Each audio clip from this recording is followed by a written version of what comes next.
Manoy is back for today's video mga besh!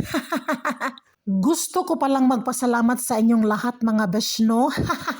Kasi nga kahit hindi tayo magkakilala mga besh, sumusuporta pa rin kayo sa aking mga videos mga besh. At lalong-lalo na sa suporta nyo kay Manoy mga besh, no? O, diba? At salamat din sa aking pamilya at aking mga kaibigan mga besh, no? Alam nyo na kung sino kayo, no? So, for today's video mga besh, bumawi si Manoy sa amin mga besh, o diba? Kasi nga, yung last video ko mga besh na nag-ice cream kami mga besh, nalungkot talaga si Manoy sa panahon na yun mga besh, no? Kasi nga, kami lang tatlo nung time na yun mga besh, diba? Nakita niyo naman sa video, no? Kaya ngayon mga besh, ililibre niya daw kami mga besh, no? O, diba? So, nag-ice cream pa din kami mga besh. So, dinala pala kami ni Manoy sa restaurant mga besh, no? Norwegian/American style siya na restaurant mga besh, no? So, kung makikita nyo ang mga designs mga besh, no? Sobrang ganda talaga niya mga besh, no? Kaya hinabaan ko talaga yung video na to mga besh. Kasi sayang din kung putol-putol, di ba? At para ma-share ko din sa inyo mga besh, no? At tapusin nyo din ang video mga besh para hindi din sayang ba, no? Nag-effort din kaya kami na makapag-video mga besh, o diba? So, balik na tayo sa ating restaurant mga besh, no? Baka ano pang masabi natin dito, no? Actually, meron talaga silang mga pagkain dito mga besh. Kaso yung mga junakis mga besh, mas pinili nila yung ice cream mga besh, no? O diba? Nakasave na kami mga besh.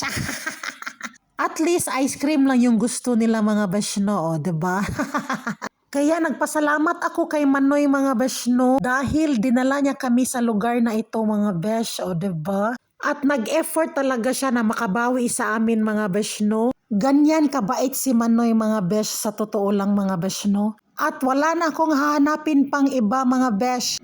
Napakaswerte ko na ni Manoy mga besh, sa totoo lang. Hindi man siya mayaman kagaya ng ibang afam mga besh. Well, wala akong pake mga besh, no? Dahil nga dito sa Norway mga besh, walang mayaman, walang mahirap. Sadyang level lang ang lahat mga besh, no? Hindi kagaya sa atin sa Pinas, na mahirap na nga tayo, pinamukha pa sa atin na sobra na tayong mahirap mga besh, no? At ang mga mayayaman, yung mayaman ng todo mga besh, no? Sana all. Pero sa diskarte mo yan mga besh, no? Hindi yan sa mahirap at sa mayaman mga besh. Tamang diskarte lang sa buhay mga besh, o diba? Magagawan at magagawan din ng paraan yan mga besh, o diba?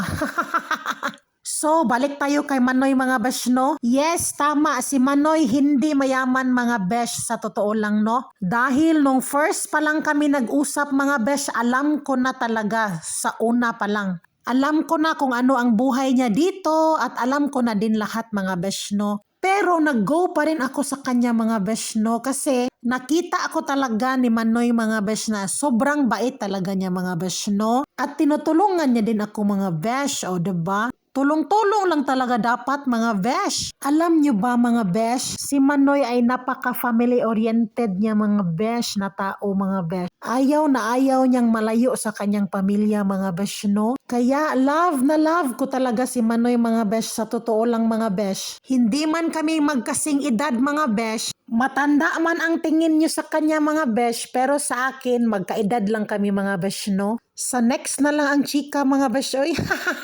So, that's all for today's video mga besh. Hopefully nag-enjoy mo sa aking mini vlog mga besh.